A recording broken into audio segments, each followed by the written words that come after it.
Hello and welcome. This podcast is brought to you by Industrial Info Resources. Since 1983, we have been providing global market intelligence on the industrial and the energy markets, and through the combination of our trusted data, which is validated and qualified direct from source, and our analytics and forecasting tools and solutions, we help our customers stay connected and in tune with the latest project and investment opportunities and those trends occurring across the world. My name is Shaheen Chauhan and I'm the Vice President of Global Analytics at Industrial Info Resources.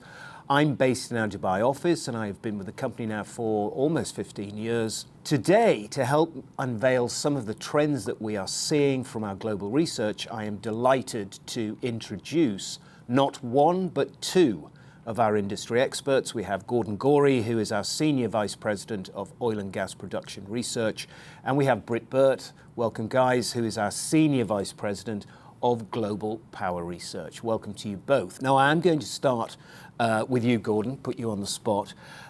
When we talk broadly about the energy markets, there's always talk about this sort of trilemma challenge, right?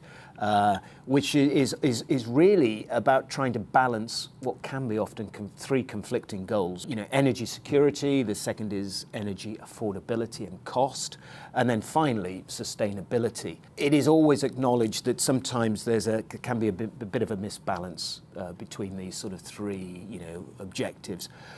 What we have seen over the last few years is a very noticeable, sway or focus on decarbonising the energy system, right? And now it appears that, am I right in feeling that we are starting to see the traditional oil and gas companies now pivot back or come back to what we could call the traditional hydrocarbon markets? Shaheen, yeah. To be honest, I'm not convinced that was really the case. Perhaps there was a perception here in the Gulf of Mexico or Gulf of America, probably around the hype that was going on as far as the shale oil boom, et cetera, et cetera. But if you actually look at it from a worldwide perspective, I'm going to suggest that it was in the forefront of a lot of companies, a lot of businesses, et cetera. And I'll state, the boom in offshore Brazil, offshore Guyana, West Africa, East Africa, Qatar, to name but a few. Perhaps some of the majors may have transferred some of their funds to the green energy. I'll accept that. But I think all in all, I think that there's always been a focus. I guess there's two ways of looking at that. There is the supply and the demand is clearly on clean and green energies, right? But obviously, companies are profitable entities, right? Surely the upfront cost, just the sheer logistics of some of these offshore projects, and obviously clearly the higher risk profile with deep offshore kind of exploration and production. Surely this adds is a major consideration for most oil and gas companies. Why would you go offshore? It is very high entry level offshore business. Not just from a cost, but the technology point of view and obviously the risk. But where it differs from your traditional onshore drilling, etc., is the return that you get is extended over quite a long timeline as far as revenue is concerned. Many of the offshore projects, the revenue stream can be anything 20, 30, 40 years, and with a payback time of as short as 6 years from their initial investment, and the higher production levels that you generally get from offshore, that is the I suppose the area where the big boys play. Right, and again, just in comparison, I guess on the other extreme side of the production supply chain, that is very different to a profile of let's say, production in the shales, right? Yes, very much so. Yeah, I mean, the investments that we get are, or what the offshore is across the board. I mean, it's anything from your standard wellhead platform in shallow water, which is still there. You know, it's not to, as you mentioned, going into deep water or ultra deep water, where you get anything from floating production units to FPSOs, etc. But what I'm seeing, and it's fairly recently, maybe over the last 2 years, is a major uptick in subsea tieback systems. So in terms of the type of investments and the projects we're starting, that's primarily where the capex is going. I think it is going there. There are two aspects to it. One is it maintains a platform that is beginning to mature. So if you can tie back to that platform, it enhances the life of the existing platform. But as far as subsea tieback systems are concerned, I think they're not new. They've been around. But what we're seeing now is longer reach tiebacks. Longest so far, and it's here offshore in the Gulf of Mexico, is 6 to 8 miles away from the receiving platform. Right. Who would have thought? No. Yeah, right. And, in fact, we've got some now, they're maybe not as far away, maybe 30 miles away, but they're already sitting, these production areas are sitting in 6,500 feet of water. Amazing what they can do these days. We even have and this is in the North Sea, the Norwegian sector of the North Sea. We have a producing subsea system that has compressors on the seabed or on the seafloor. And it's controlled from onshore. So no mother platform or anything like that, nothing above the water. It is controlled from onshore 75 miles away. And again, these compressors are sitting in 2,500, 2,800 feet of water. So right. Is that basically an underwater compressor station? It is. Wow. And then you can imagine, you've got the power to power the compressors and the compression to pump that gas onshore. Britt, before I get to you, I do want to talk a little bit about this new administration. You see, my earlier question around is the market now pivoting towards offshore was primarily, I guess, because we always reference the Gulf of America, right? So the Biden administration, kind of pulled back on a lot of the commitments to, channel further investments into the offshore.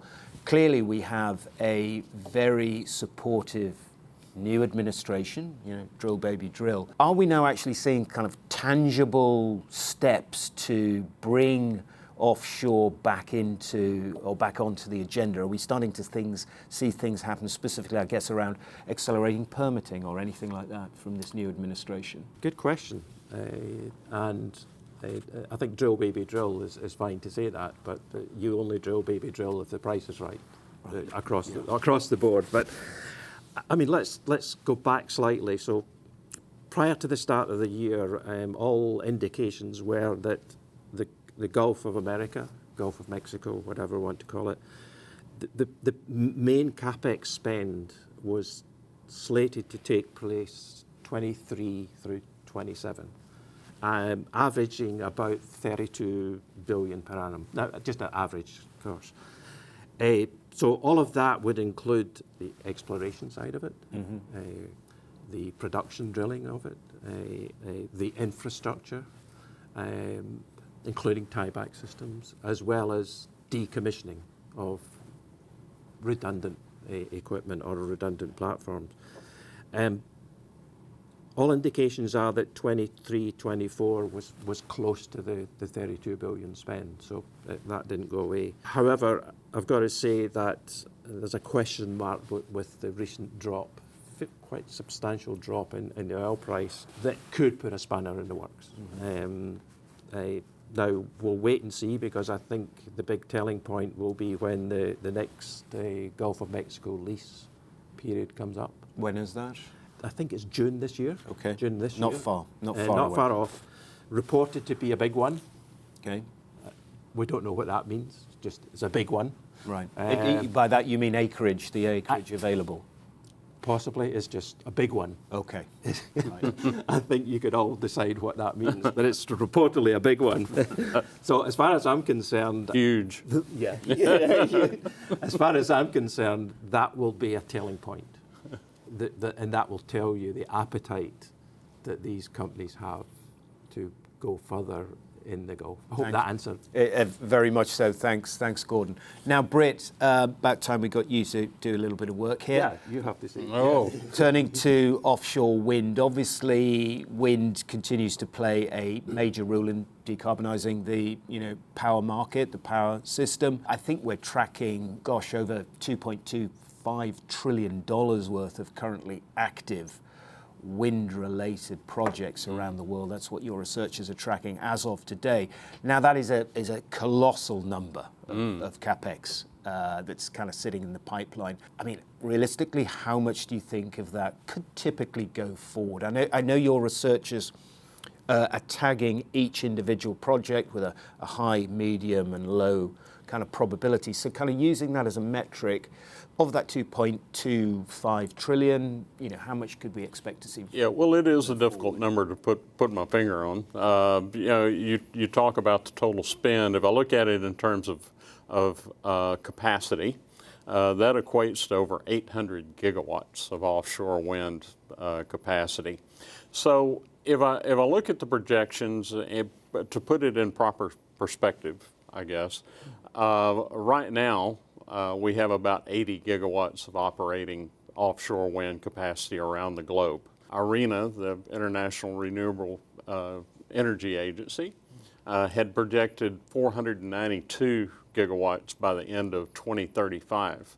Recently, they have reduced that by about a third. So how much of that will actually move forward? It's hard to say. I think by the end of 2035, we're still going to be well below that 492 gigawatt number. It's probably going to be more in the 300 gigawatt number, or maybe a bit less than that. With that being said, as you mentioned, the drivers are still there. Which is the largest one is the movement overall towards decarbonization, and the favorable government programs and incentives that are driving that. So I think the development's going to be aggressive, but that $2 trillion is a bit optimistic, Right. to say the least. Now, what we're showing here is a kind of a heat map, which is directly, so these heat maps are based on individual capital projects that your team is tracking around the world. So these are real numbers sitting underneath these. Clearly, we can see the hotspot is in Europe.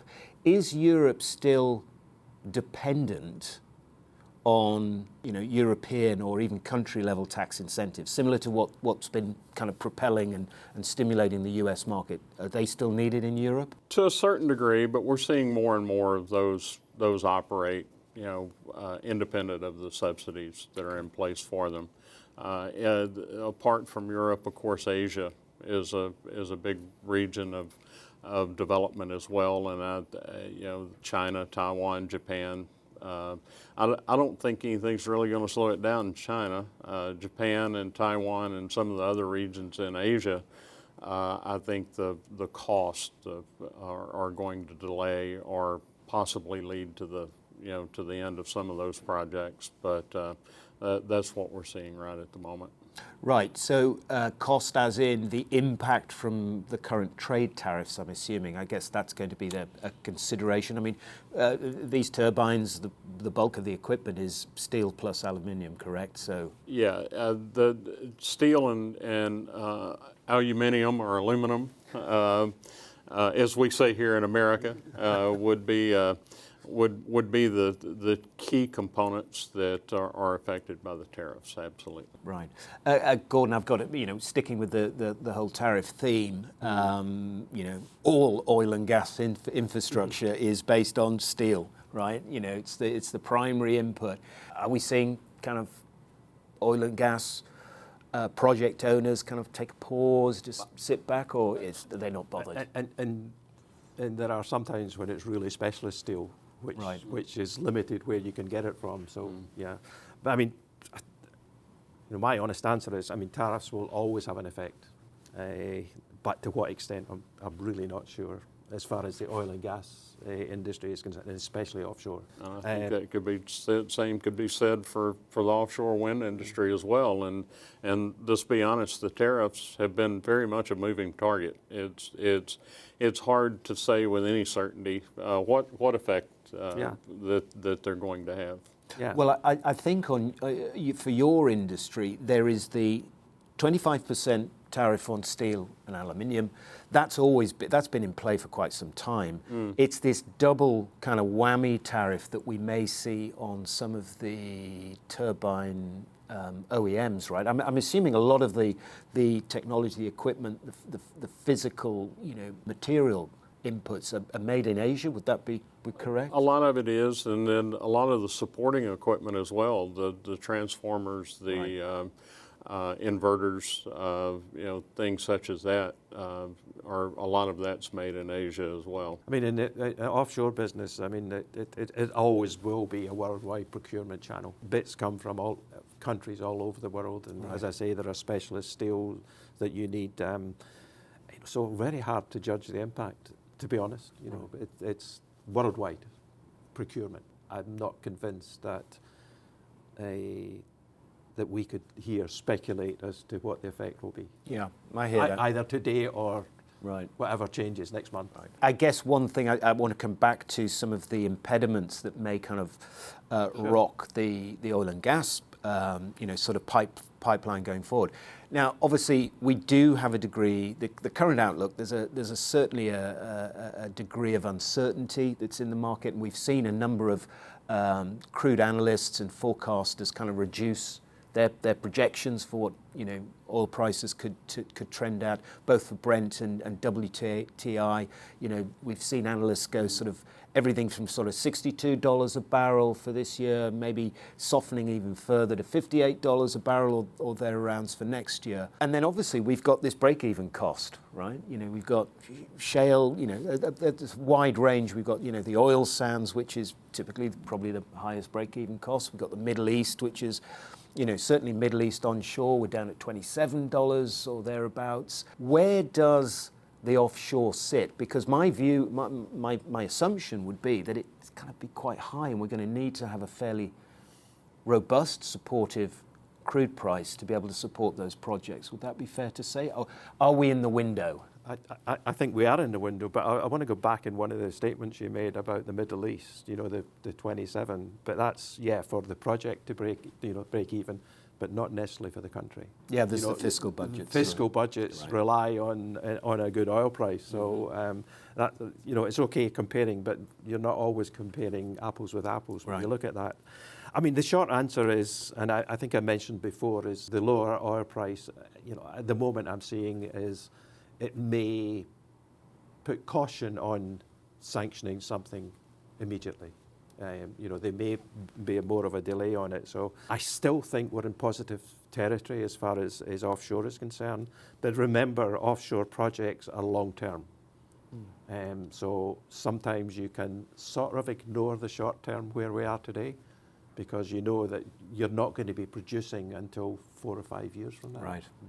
So not always short-term vision on it. Now, Britt, honing in, so to speak, in your backyard, certainly on the US market, there was some pretty aggressive offshore wind targets, announced underneath the previous Biden administration. Obviously, all of that was supported by some quite generous and favorable production and investment tax credits.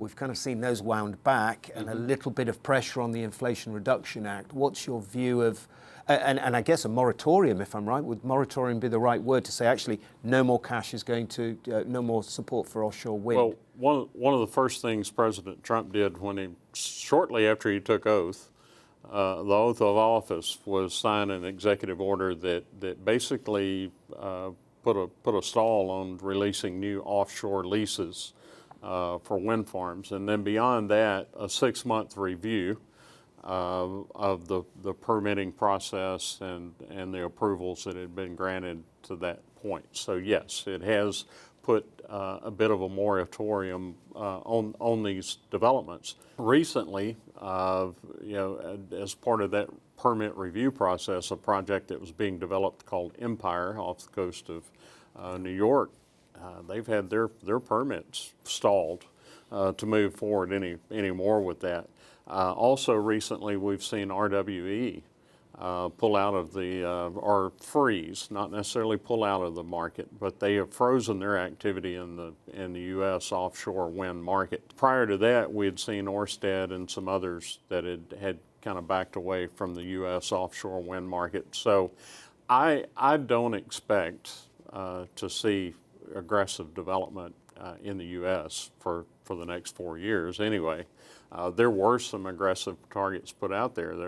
President Biden had suggested that we could build 30 gigawatts of offshore wind by the end of 2030, to have that operating by the end of 2030, which was a very aggressive goal from the get-go, because it took Europe 20 years to reach 30 gigawatts of that. And they have the vessels and the technology, and are very good at implementing those projects. So I don't see us coming anywhere near that 30 gigawatt goal. Just on that point, Yeah. I mean, that you mentioned about having the vessels. I mean, there's a knock-on effect with these, putting these on hold, because the shipbuilding industry was relying on building new vessels. Yes, Dominion to support ships, to support others the had offshore. ordered So ships. So you've yes. got to look wider sometimes when Right. you look at these subject matters. That's right.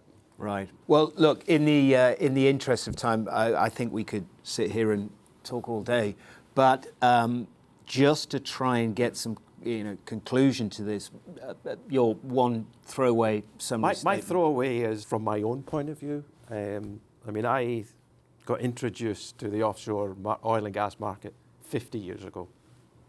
50 years ago, and here I am today. Still talking about it, still get excited about it. So from a personal point of view, I keep going with offshore. Right. And you, Britt? Yeah, I think we're going to see offshore wind certainly developed around the world. Europe is going to continue to do that. We're seeing development moving forward in Latin America, specifically Brazil, Australia. Is still a ways down the road before we see that catch hold, but I think we'll see more development there, and certainly Asia.